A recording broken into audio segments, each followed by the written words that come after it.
Hello everyone, welcome back. In this video, we'll start with new topic that is reissue of forfeited shares. ठीक है, आपने पिछले videos तक में समझा था कि forfeiture क्या होता है मैं एक बार रिकॉल कराना चाहूँगी।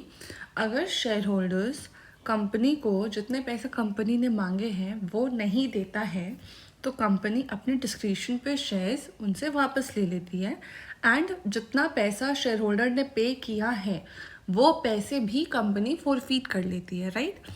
अब इससे क्या होता है, कंपनी के पास शेयर्स तो आ गए। पहले हम शेयर्स का बात करते हैं, ठीक है। कंपनी के पास ऐसे दो चीज़ होते हैं, पहला तो शेयर्स आ गए वापस, दूसरा जो पैसे शेयर होल्डर्स ने ऑलरेडी मुझे दे चुके हैं वो पैसे भी मेरे पास आ गए, राइट। अब कंपनी क्या करता है, उन शेयर्स को री इशू करता है, फिर से बाजार में डालता है और देखता है कि मतलब क्यों डाल रहा है, क्योंकि कंपनी को पैसे की ज़रूरत है, राइट। पुराने शेयर होल्डर ने नहीं दिया, कोई बात नहीं, कंपनी फिर से शेयर्स इशू करती है, फिर से इशू कर रही है, दैट इज री इशू कर रही है उन शेयर्स को, और फिर उसके अगेंस्ट फंड्स अक्यूमुलेट करेगी, इकट्ठे करेगी, ठीक है। अब री इशू के टाइम पे क्या होता है, देखो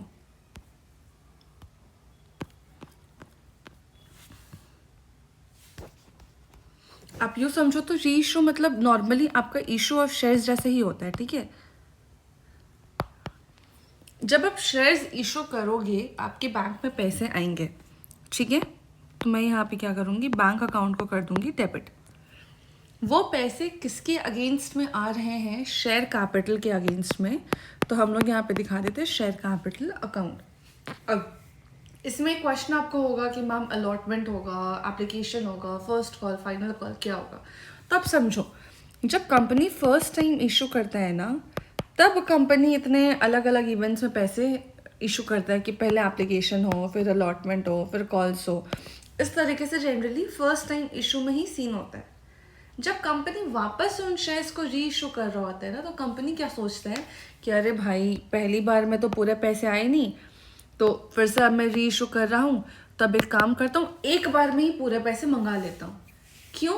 क्योंकि अगर इन केस री इशू के टाइम पर फिर से कोई शेयर होल्डर पैसे नहीं दिया, डिफॉल्ट कर गया, तो फिर तुम सोचो कि कंपनी को फिर से उसे फोरफीट करना होगा, फिर अगेन री इशू होगा, तो ये काफ़ी ज़्यादा कंपनी के लिए हेक्टिक हो जाएगा। इस वजह से कंपनीज क्या करती है, री इशू के टाइम पे पूरे पैसे एक बार में मंगाती है, ठीक है। तो आपको ये तो समझ आया कि री इशू में डिफरेंट इवेंट्स जैसे कि application, allotment, calls and all नहीं होते हैं, सिर्फ एक बार में पैसे मंगाती है, ठीक है। अब ये क्या हुआ, बैंक पे पैसे आके मैंने शेयर कैपिटल को कर दिया क्रेडिट, ठीक है। अब समझो, आपको याद होगा कि जब आप फोरफीट करते हो शेयर्स, तो आपके पास फोरफीचर में एक बैलेंस आता है, ये क्रेडिट होता है, राइट। ये बैलेंस किस चीज़ के लिए आता है, जितने आपने बैंक में पैसे रिसीव किए होते हैं फॉर शेयर कैपिटल, वो पैसे आपके उठ के शेयर फोरफीचर में आप डाल देते हो, ठीक है। अब सपोज करो आपका शेयर का प्राइस 10 रुपये था, राइट। किसी शेयर होल्डर ने आपको 2 रुपये दिया था, 8 रुपये डिफॉल्ट करने पे आपने इनका शेयर्स कर दिया फोरफीट, ठीक। अब आपके फोरफीचर अकाउंट में 2 रुपये तो बड़े होंगे, करेक्ट। अब जब कंपनी री इशू करेगा तो कंपनी का शेयर है कितने का, है तो 10 रुपये का शेयर ना, ठीक है। तो कंपनी जब री इशू करता है तो कंपनी 10 रुपये पे भी री इशू कर सकते हैं, मतलब 8 पार जितने का शेयर है उतने पे ही मैंने री इशू किया, या फिर कंपनी 15, 20, 25 रुपये पे भी कर सकते हैं, मतलब सिक्योरिटीज़ लेकर के, जिसको हम बोलते हैं प्रीमियम चार्ज करके, ठीक है। या फिर कंपनी डिस्काउंट पे भी इशू कर सकता है, ठीक है। डिस्काउंट पे सिर्फ री इशू के टाइम पे इशू होगा शेयर्स, फर्स्ट टाइम इशू पर डिस्काउंट पे शेयर्स इशू नहीं होता है। डिबेंचर्स आपका डिस्काउंट पे इशू हो सकता है, बट शेयर्स डिस्काउंट पे इशू नहीं होता है। री इशू के टाइम पे आप डिस्काउंट दे सकते हो, but for the first initial issue जब होता है तब आप डिस्काउंट नहीं देते हो, ठीक है। अब आप बात करो कि डिस्काउंट तो दे रहा है कंपनी, कितना डिस्काउंट दे सकता है, ठीक है। प्रीमियम पे तो कोई लिमिट नहीं, आपको जितना प्रीमियम चार्ज करना करो, कोई इशू नहीं है, बट डिस्काउंट पे है आपका लिमिट, एंड वो लिमिट आपको पता है कितना है, जितना आपने पैसे ऑलरेडी रिसीव किए हैं आप मैक्स उतना ही डिस्काउंट दे सकते हो। ठीक है, अब आपने पैसे कौन से रिसीव किए, वो पैसे जो आपने फॉरफीचर में डाले हैं, आप मैक्स उतना ही डिस्काउंट दे सकते हो, उससे ज़्यादा नहीं। आप उससे कम डिस्काउंट दो, कोई दिक्कत नहीं है, बट उससे ज़्यादा डिस्काउंट आप नहीं दे सकते। तो इस केस में अगर कंपनी के पास फॉरफीचर में 2 रुपये पड़े हुए हैं एंड मेरा शेयर्स 10 का है, तो कंपनी 10 के ऊपर तो कितना भी शेयर्स इशू कर सकते हैं, कितने भी रुपए पे। बट अगर 10 से कम का बात करो तो कंपनी या तो 9 रुपये या तो 8 रुपये में ही शेयर्स इशू करेगा, री इशू करेगा। 7, 6, 5 इस पे नहीं कर सकता। क्यों? क्योंकि आप मैक्सिमम डिस्काउंट सिर्फ 2 रुपये का दे सकते हो, that is minimum value of the shares at the time of री इशू 8 रुपये होगा। क्लियर है? अब ये जो डिस्काउंट कंपनी दे रहा है, इसके वजह से क्या इफेक्ट होगा? सपोज करो कंपनी ने 8 रुपये का डिस्काउंट दिया, राइट? तो हमारा एंट्री क्या होगा? आप मुझे एक बात बताओ, 10 रुपये का, सॉरी 8 रुपये का डिस्काउंट नहीं है, 8 रुपये का शेयर का वैल्यू है, ठीक है? अब मुझे एक चीज़ बताओ, कंपनी को बैंक में कितने पैसे मिलेंगे? 8 रुपये मिलेंगे। क्यों? क्योंकि कंपनी ने 2 रुपये का डिस्काउंट दिया है, तो बैंक तो आपका डेबिट हो जाएगा 8 रुपये से। सही है। आपका शेयर्स कितने का इशू हो रहा है? 10 रुपये का शेयर है ना, आप शेयर कैपिटल को तो 10 रुपये से क्रेडिट करोगे, है ना? जो बचा हुआ 2 रुपये का डिफरेंस है वो आपका डेबिट साइड पे जाएगा तो सही, बट कौन से लेजर में जाएगा? ये जाएगा आपका शेयर फॉरफीचर के लेजर में, ठीक है? तो क्या मैं ये बोल सकती हूँ कि फॉरफीचर का टाइम पे जो प्रॉफिट होता है वो आपका शेयर फॉरफीचर के अकाउंट में जाता है और ये क्रेडिट होता है उस टाइम पर। जब आप री इशू कर रहे होते हो उस टाइम पर कुछ नुकसान होता है, तो इस फॉरफीचर से हम उस नुकसान को एडजस्ट करते हैं, ठीक है? अब अगर इन केस कंपनी 10 रुपये का शेयर था और 10 रुपये में ही री इशू करता, तब क्या होता? आपका बैंक डेबिट होता 10 रुपये से, शेयर कैपिटल क्रेडिट होता 10 रुपये से, और ये फॉरफीचर का कोई सीन ही नहीं आता, है ना? बट उस टाइम पे क्या होता? आपके फॉरफीचर में 2 रुपये का बैलेंस पड़ा हुआ होता। ये 2 रुपये का बैलेंस कब आया? जब आपने फॉरफीट किया था तब से आया हुआ है, ठीक है? तो हम क्या करेंगे, जो भी आफ्टर री इशू जो आपके फॉरफीचर में बैलेंस पड़ा हुआ है उसको उठा के हम डाल देते हैं कैपिटल रिजर्व में, ठीक है? इतना आपको समझ है? इसका जर्नल एंट्री हम क्या करेंगे, आपका शेयर फॉरफीचर हो जाएगा डेबिट और आपका कैपिटल रिजर्व हो जाएगा क्रेडिट, ठीक है? अब इसमें एक बहुत इंपॉर्टेंट चीज़ है, सब आपको ना नंबर ऑफ शेयर्स पे ध्यान रखना है, वो मैं आपको एक एग्जांपल से समझाती हूँ। सपोज करो कंपनी ने 1000 शेयर्स फॉरफीट किया था जिसका पार वैल्यू 10 रुपये था, उसमें 2 रुपये मिले थे और 8 रुपये मुझे नहीं मिले थे, ठीक है? अब क्या हुआ, आपने फॉरफीचर में कितने पैसे डाले होंगे? आपने फॉरफीचर में 1000 शेयर्स पे आपको 2 रुपये मिले, आपने 2000 रुपये तो डाल दिए होंगे फॉरफीचर में, ठीक है? अब सपोज करो री इशू होता है एंड री इशू हो रहा है आपका 10 रुपये में ही, बट आपका री इशू सिर्फ 800 शेयर्स हुआ है, ठीक है? अब आपको यहाँ पर चार्ट से समझाती हूँ।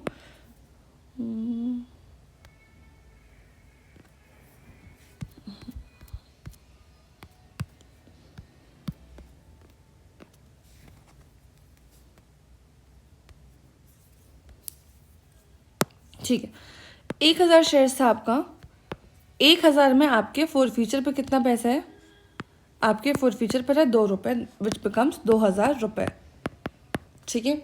उसमें से आपने 800 शेयर्स री इशू किया, 200 शेयर्स इशू नहीं किया है, ठीक है? अगर मैं बोलती हूँ आपने 10 रुपये से ही री इशू किया, तो आप जर्नल एंट्री क्या करोगे? आप सबसे पहले तो जर्नल एंट्री करोगे bank account debit to share capital account, 800 shares 10 रुपये के हिसाब से हो जाएगा आपका 8000 रुपये, है ना? ऑल्सो आपको अब क्या करना है, फॉरफीचर का बैलेंस को डालना है टू कैपिटल रिजर्व, ठीक है। अब अगर आप देखो तो आपके फॉरफीचर में कितना बैलेंस है, 2,000 रुपये, ठीक है। तो आप बोलोगे मैम ये पूरा 2,000 रुपये डाल देते हैं कैपिटल रिजर्व में। No child no, this is wrong. हम क्या करेंगे, 800 शेयर्स के लिए जितना फॉरफीचर में बैलेंस है उसी को सिर्फ डालेंगे कैपिटल रिजर्व में। अब 800 शेयर्स के लिए कितना बैलेंस है आप देखो, पर शेयर 2 रुपये का बैलेंस था, 800 शेयर्स के लिए आपके पास 1600 का बैलेंस है, राइट। तो आप सिर्फ 1600 रुपये को ही शेयर फॉरफीचर में डेबिट करोगे और कैपिटल रिजर्व में क्रेडिट करोगे। समझ आया, ठीक है। अब आप बोलो कि बचे हुए 400 रुपये, 2,000 में आपने 1600 रुपये तो ट्रांसफ़र कर दिया, जो बचे हुए 400 रुपये हैं ये आपके बचे हुए 200 शेयर्स के लिए हैं। कैसे, 200 शेयर्स, हर एक शेयर पे 2 रुपये का forfeiture, which makes it to 400 rupees, ठीक है। अब जब फ्यूचर में कभी ये 200 शेयर्स री इशू होंगे तब उस टाइम पर इसके बैलेंस को हम देखेंगे, या तो डिस्काउंट पे इशू हो रहा है तो वहाँ यूज़ हो जाएगा, अदरवाइज नहीं तो कैपिटल रिजर्व में हम डाल देंगे। अब वो समझ आया, ठीक है। तो हम एक काम करते हैं, हम इलस्ट्रेशन 14 लेते हैं इंस्टीट्यूट का और उसी को सॉल्व करते हैं, आपको और अच्छे से समझ आएगा, ठीक है। तो चलो आ जाओ क्वेश्चन पर। अच्छा उसके भी पहले एक चीज़ ध्यान रखना, देखो loss on reissue should not exceed the forfeited amount, ये हमने पढ़ा। मैक्स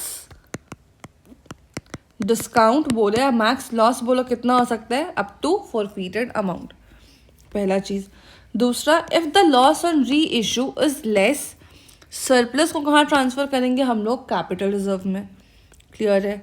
तीसरा, ये नया इंपॉर्टेंट चीज़ है, जो फॉरफीटेड अमाउंट होता है ना शेयर्स पर, जब तक वो री इशू नहीं होता है तब तक हम उसको कौन से हेड में दिखाते हैं, शेयर कैपिटल के हेड में दिखाते हैं। ये हम जब बैलेंस शीट के क्वेश्चंस करेंगे ज़्यादा अच्छे से क्लियर होगा, बट अभी सिर्फ एक नोट बना के रखो इसका,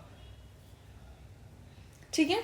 उसके बाद when only a portion of forfeited shares are reissued, जैसे कि हमने एग्जांपल देखा था 800 शेयर्स री इशू हुआ, 200 नहीं हुआ, then the profit made on reissue of such portion of shares, मतलब सिर्फ 800 शेयर्स पे ही जो प्रॉफिट है उसे हम ट्रांसफ़र करेंगे टू कैपिटल रिजर्व, ठीक है।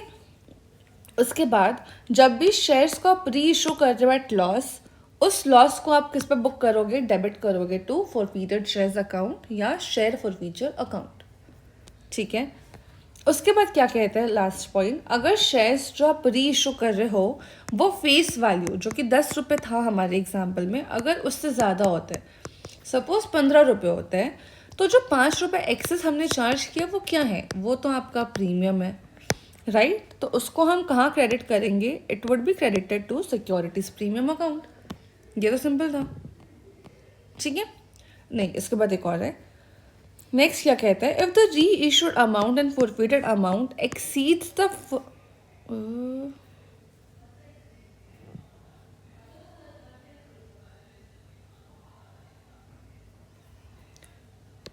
Face value of shares reissued, it is not necessary to transfer, एक सेकेंड, री इशूड अमाउंट अगर 10 रुपये का है, आप इसको ऐसे समझो, सपोज आपका 10 रुपये का शेयर था, आपने 9 रुपये में इसको री इशू किया एंड फॉरफीचर में आपका 2 रुपये का बैलेंस पड़ा हुआ था। If these two taken together कितना हो जाता है, 11 रुपये, this is exceeding the face value of 10, ठीक है। It is not necessary to transfer excess 1 रुपये को प्रीमियम पे डालने का ज़रूरत नहीं है, बिल्कुल भी नहीं। वो जो एक्सेस 1 रुपये वो कायदे से आपका कैपिटल रिजर्व में जाएगा, ठीक है। चलो अब क्वेश्चन देखते हैं।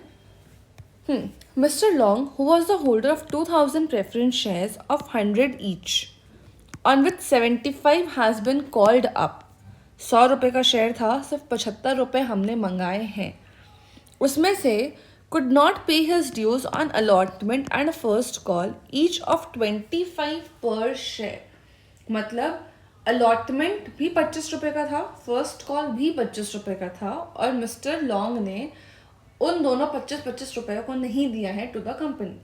तो क्या मैं ऐसे बोल सकती हूँ 100 रुपये का शेयर था, मैंने 75 कॉल किया, 25 कॉल नहीं किया। इस 75 में 25 रुपये अलॉटमेंट का था, 25 रुपये एप्लीकेशन का था, 25 अलॉटमेंट का और 25 फर्स्ट कॉल का, जिसमें से मिस्टर लॉन्ग ने ये दोनों पैसे मुझे नहीं दिए हैं। ठीक है, इसी वजह से मैंने उनका शेयर्स फॉरफीट कर लिया है। अब अगर इन्होंने मुझे 25-25 रुपये नहीं दिए तो क्या मैं ये बोल सकती हूँ कि एप्लीकेशन का तो पैसा बाबा दिया होगा, राइट? ठीक है, अब क्या कह रहे हैं, the directors forfeited the above shares, और 2000 शेयर्स जो फॉरफीट हुए हैं उसमें से 1500 शेयर्स को री इशू किया टू मिस्टर शॉर्ट एट 65 पर शेयर, पेड अप एज 75 पर शेयर। ये हम समझेंगे, ठीक है, ये हो गया। इसके बाद क्या कहता है, give journal entries, give journal entries, ये वाला जो लाइन था ना, ये मैं समझाऊंगी आपको थोड़ी देर में। Give journal entries to record the above forfeiture and reissue in the books of the company. आपको क्या करना है, आपको जर्नल एंट्रीज पास करनी है, करेक्ट? तो चलो अब हम आ जाते हैं, सबसे पहले फॉरफीचर की एंट्री करते हैं। ठीक है, फॉरफीचर का क्या एंट्री होगा आप मुझे बताओ। तो सबसे पहले फॉरफीचर में आपका सबसे पहले क्या होता है, शेयर कैपिटल डेबिट होता है, जितने रुपए आपने मंगाए हैं उतने रुपए से। 2000 शेयर था, आपने 75 रुपये मंगाया, which makes it to 1,50,000 rupees. ठीक है, क्रेडिट में क्या जाता है आपका, शेयर फॉरफीचर। शेयर फॉरफीचर में कितना जाएगा, जितने पैसे आपने रिसीव किए, आपने कितने रिसीव किए, 2000 रुपये, 25 रुपये आपने रिसीव किए एप्लीकेशन का, विच बिकम्स 50,000 रुपीज़। ठीक है, इसके बाद मैं बात करूं, आपने पैसे जो रिसीव नहीं किए वो आप दिखाओगे, तो आप क्या दिखाओगे, to share allotment account and to share first call account. कितने कितने रुपए जाएंगे, अलॉटमेंट भी आपका 50 रुपये, अलॉटमेंट भी आपका 25 का था, फर्स्ट कॉल भी आपका 25 रुपये का था। ठीक है, तो उसका कितना कितना अमाउंट हो जाता है, वो हो जाएगा आपका 50,000 रुपये एंड 50,000 रुपये। ये हो गई आपकी फॉरफीचर की एंट्री। 50,000 कैसे आया, 2000 शेयर्स था, एप्लीकेशन पे 25, 2000 शेयर्स था एप्लीकेशन पे 25, 2000 हो गया अलॉटमेंट पे 25 और 2000 हो गया फर्स्ट कॉल पे 25, राइट? इसमें से आपने ये पहला रिसीव कर लिया था तो आपने उसे फॉरफीचर में दिखाया। हमने अभी पहला एंट्री देखा था शेयर फॉरफीचर का, आपको ये समझ आया कि 25 रुपये एप्लीकेशन का जो मुझे मिल गया वो मैंने फॉरफीचर पर डाला, अलॉटमेंट और फर्स्ट कॉल के मुझे पैसे नहीं मिले तो मैंने ड्यू एंट्री पास किया। अब हम आते हैं री इशू के लिए। सबसे पहला चीज़ आप समझो, 2000 शेयर्स कंपनी ने फॉरफीट किए थे, उसमें से कितना री इशू हो रहा है, 1500 रुपये री इशू हो रहा है। ठीक है, तो यहाँ पे हम आ जाते हैं, 1500 री इशू हुआ, 500 रुपये इशू नहीं हो रहा है। ठीक है, अगर मैं बात करूँ फॉरफीचर की, तो फॉरफीचर में हर एक शेयर का 25 रुपये है। ठीक है, तो जब मैं री इशू कर रही हूँ तो मुझे सिर्फ 25 रुपये से ही कंसिडर करना होगा, राइट? पर शेयर 25 रुपये फॉरफीचर में है, तो अगर 1500 शेयर्स की बात करूँ तो मेरा कितना हो जाएगा अमाउंट, 1500 इंटू 25 इक्वल्स 37,500। इतना पैसा आपके पास फॉरफीचर में पड़ा हुआ है, आप इससे ज़्यादा का डिस्काउंट फॉर 1500 शेयर्स नहीं दे सकते। ठीक है, अब हम बात करते हैं कि कितने रुपए में री इशू है, वो देखते हैं। एट 65 पर शेयर, पेड अप एज 75। अब देखो, सबसे पहली बात क्या बोलता है, 65 पर शेयर में तो मैंने री इशू किया, क्या कंसिडर किया कि 75 रुपये पे हो चुका है, मतलब पेड अप है 75, बट आप सिर्फ 65 रुपीज़ मुझे दो। इसका बोलने का मतलब क्या है, सबसे पहला चीज़ एकदम स्टार्ट तक देखते हैं। 100 रुपये का आपका शेयर था, करेक्ट? 100 रुपये के शेयर में आपका 75 पेड अप है, इट मीन्स कि 25 रुपये इन फ्यूचर कंपनी रिसीव करेगा। ठीक है, अब ये 75 पेड अप तो मैंने कंसिडर किया, मतलब शेयर कैपिटल में हम ये मान रहे हैं कि हमने 75 रुपीज़ पर शेयर लिया है। टोटल नंबर ऑफ शेयर्स कितना है 1500 रुपये। तो आपका शेयर कैपिटल में कितना जाएगा 75 ले रहे हैं क्या ऐसा 1,12,500 रुपये, ठीक है। बट आपने कितने रुपए में उस शेयर को दिया है 65 रुपीज़ में। तो आपको बैंक में कितने पैसे आएंगे, आपको बैंक में आएंगे 65 रुपीज़ फॉर 1500 शेयर्स। ये हो जाएगा आपका 65 इंटू 1500, दिस बिकम्स 97,500, राइट।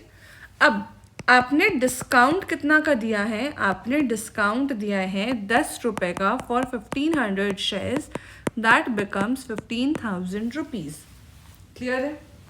चलो अब आप जर्नल एंट्री कैसे दिखाओगे, आप जर्नल एंट्री दिखाओगे यहाँ पर सबसे पहला बैंक अकाउंट आपका डेबिट हो जाएगा 97,500। शेयर फॉर फ्यूचर आप डेबिट करोगे, शेयर फॉर फ्यूचर आप कितना से डेबिट कर रहे हो, जितना से आप डिस्काउंट दे रहे हो, विच बिकम्स 15,000 रुपीज़, ठीक है। आप क्रेडिट में क्या करोगे, आप क्रेडिट करोगे टू शेयर कैपिटल अकाउंट 1,12,500 रुपये, ठीक है। शेयर कैपिटल कहाँ से है, जो हमने कैलकुलेट किया वो। चलो अब आप एक चीज़ देखो, आपने रीइशू का भी एंट्री कर दिया, अब आपको सिर्फ कैपिटल रिजर्व में बैलेंस डालना है। आपके 1500 शेयर्स पे capital reserve for future balance कितना था 37,500 रुपये। 37,500 में आपने 15,000 रुपये अभी री इशू में यूज़ कर लिया है। इट मीन्स कि आपके पास 22,500 रुपये स्टिल है in forfeiture, and this 22,500 has to be transferred to capital reserve account, ठीक है। तो आप क्या करोगे, शेयर फॉर फ्यूचर हो जाएगा डेबिट, कितने रुपए से डेबिट होगा 22,500, एंड आपका कैपिटल रिजर्व हो जाएगा क्रेडिट विथ 22,500 रुपये, ठीक है। अब आप एक और चीज़ नोटिस करना, आपको क्वेश्चन सॉल्व हो गया है, सिर्फ एक चीज़ नोटिस करने के लिए मैं बता रही हूँ कि अभी आप देखो आपके पास फॉर फ्यूचर में कितना बैलेंस था 50,000, जिसमें से आपने 15,000 यहाँ यूज़ किया, 22,500 यहाँ यूज़ किया। तो अगर मैं आपसे पूछूं कि 50,000 रुपये में टोटल आपने कितना यूज़ किया 37,500, तो अभी आपके पास कितने रुपए का बैलेंस बचा हुआ है,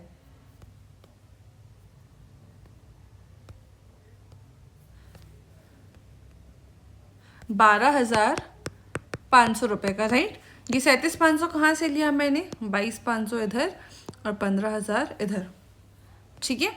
तो अब आप देखो आपके पास 12,500 रुपये का बैलेंस बचा हुआ है। ये बैलेंस आपके 500 शेयर्स के लिए है जो आपने री इशू नहीं किया। 500 शेयर्स इंटू 25 कितना हो जाता है 12,500। 25 रुपये कहाँ से दिया मैंने, ये 25 रुपये जो कि फॉर फ्यूचर का बैलेंस था, ठीक है। तो आपका कितना हो जाता है 12,500 रुपये। क्लियर है? तो हम एक काम करते हैं, सबसे पहले एंट्रीज मैच कर लेते हैं। देखो पहला एंट्री हमारा सही है,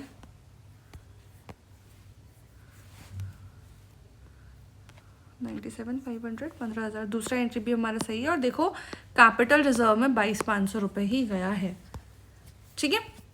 क्लियर है? ये क्वेश्चन हमारा होता है ख़त्म। नेक्स्ट वीडियो में मिलेंगे नेक्स्ट क्वेश्चन के साथ। आई होप आपको वीडियो समझ आया होगा। तब तक चैनल सब्सक्राइब करना, वीडियो लाइक करना और दोस्तों के साथ शेयर करना ना भूलें।